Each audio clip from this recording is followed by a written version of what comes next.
প্রত্যেকদিন একই রকম পুডিং খেতে কিন্তু একঘেয়েমি লাগে। তাই আজকে এমন একটা পুডিং বানিয়ে দেখাবো যেটা কিনা একেবারেই ভিন্ন। এটা দেখতে যতটা লোভনীয়, খেতে কিন্তু ভীষণ মজা। আমার কাছে মনে হয় পুডিংয়ের জগতে এটাই সবচেয়ে সেরা। এভাবে একবার পুডিং বানিয়ে খেয়ে দেখবেন, তারপর থেকে ডিম দুধের পুডিং আর খেতেই মন চাইবে না। ভিডিওটা ভালো লাগলে লাইক কমেন্ট শেয়ার করে দিবেন, চ্যানেলটা সাবস্ক্রাইব করে দিবেন আমার পরবর্তী ভিডিওর নোটিফিকেশন সবার আগে পাওয়ার জন্য।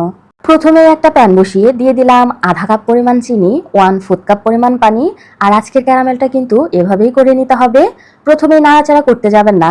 যখন চিনিটা মেল্ট হয়ে সাইড থেকে হালকা কালার আসা শুরু করবে, তখন থেকেই কিন্তু অনবরত নেড়ে চেড়ে এটাকে আপনাকে কালার নিয়ে আসতে হবে। যখন প্রপারলি কালার চলে আসবে, চুলা আঁচটা কিন্তু সাথে সাথেই বন্ধ করে দিতে হবে। না হয় কিন্তু বেশি কালার চলে আসলে ক্যারামেলটা পুড়ে যাবে আর খেতে একদমই ভালো লাগবে না, তেতো ভাব চলে আসবে। এখন সাথে সাথেই কিন্তু আমি যেই মোল্ডের মধ্যে আজকের পুডিংটা তৈরি করব সেটার মধ্যে ঢেলে দিয়েছি সেট হওয়ার জন্য। আর এটাকে কিন্তু এভাবে রেখে দিলে এটা সেট হয়ে যাবে। আচ্ছা, একটা সাইডে রেখে দিচ্ছি। এখন চলেন বাকি প্রিপারেশন করে নিচ্ছি। মিক্সিং বলে নিয়ে নিচ্ছি 3/4 কাপ কন্ডেন্স মিল্ক। 1/4 কাপের কাপ দিয়ে আমি 3 কাপ দিয়ে দিলাম, তাহলেই 3/4 কাপ হয়ে যাবে। এখন গাঢ় ঘন আগে থেকে জাল করে রাখা ঠান্ডা 1 কাপ দুধ দিয়ে দিলাম। এখন এখানে আমি ফ্রেশ ক্রিম দিয়ে দিব ডানু ব্র্যান্ডের 1 ক্যান পরিমাণ। আপনারা চাইলে কিন্তু এখানে হোমমেড হাতে তৈরি করে রাখা ফ্রেশ ক্রিমও ইউজ করতে পারেন। আচ্ছা, গুঁড়ো দুধ দিয়ে দিলাম 3 টেবিল চামচ পরিমাণ। ভ্যানিলা এসেন্স দিয়ে দিলাম 1 চা চামচ পরিমাণ। এতে করে কিন্তু ডিমের গন্ধ করবে না আর পুডিংটা খেতে কিন্তু ভীষণ ভালো লাগবে। এখানে আমি ক্রিম চিজ দিয়ে দিলাম 250 গ্রাম পরিমাণ। ডানুর যে প্যানটা ছিল সেটা দিয়ে কিন্তু আমি পরিমাপ করে দিয়ে দিলাম। যেহেতু এটা 170 গ্রামের, তাই কিন্তু দুইবারে আমি দিয়েছি। প্রথমে 1 ক্যান দিয়েছি, তারপর অর্ধেক ক্যান দিয়েছি, এতেই কিন্তু 250 গ্রাম হয়ে গেছে। আপনারা চাইলে মেজারমেন্ট কাপ দিয়েও কিন্তু এই কাজটা করে নিতে পারেন। আচ্ছা, 5টা ডিম দিয়ে দিলাম। এখন এগুলাকে আমি ব্লেন্ড করে নিয়ে আসলাম আর সরাসরি কিন্তু মোল্ডের মধ্যে ঢেলে দিচ্ছি। এখানে যেহেতু ব্লেন্ড করেছি, ডিমের অবশিষ্ট অংশ কিন্তু এখানে থাকবে না, যার কারণে ছেঁকে নেওয়ার কোনোই প্রয়োজন নেই। সরাসরি ঢেলেই কিন্তু আমরা এটাকে স্টিম করতে নিয়ে যাব। আগে থেকেই পানি কিন্তু আমি বসিয়ে রেখেছি। এখন ঢাকনা দিয়ে ঢেকে অপেক্ষা করব 40 থেকে 45 মিনিট।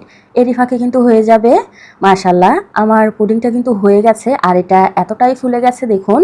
এটা কিন্তু ঢাকনার মধ্যে লেগে গেছে। আমি একটু কাছ থেকে আপনাদেরকে দেখাচ্ছি। এই যে দেখুন। এখন এটাকে এভাবেই ঠান্ডা করে নিব। ঠান্ডা হয়ে যাওয়ার পর আমি 2 থেকে 3 ঘন্টার জন্য নর্মাল ফ্রিজে রেখে দিব, তারপর ফিরে আসছি। আচ্ছা, ফ্রিজ থেকে কিন্তু নামিয়ে নিয়ে এলাম আর এটা কত সুন্দরভাবে সেট হয়েছে নিশ্চয়ই খেয়াল করেছেন। ডিম দুধের ক্যারামেল পুডিং তো অনেক খেয়েছেন, এভাবে একবার চিজ দিয়ে পুডিংটা তৈরি করে দেখবেন, অন্য পুডিং আর খেতে মনই চাইবে না। এখন আমি একটু সাইড থেকে ছাড়িয়ে নিচ্ছি। সাবধানে সাইড থেকে ছাড়িয়ে নেবেন, না হয় কিন্তু এটা কেটে যাওয়ার সম্ভাবনা থাকবে। আপনি আপনার সুবিধা অনুযায়ী যে কোনো জিনিস দিয়ে সাইড থেকে ছাড়িয়ে নিতে পারেন। এভাবে ছাড়িয়ে নিলে কিন্তু মোল্ড আউট করতে খুবই ইজি হয়। এখন আমি এটাকে মোল্ড আউট করে নিচ্ছি। আর এটা এতটা লোভনীয় হয়েছে কি বলবো, আমি দেখেই আপনারা বুঝতে পারবেন।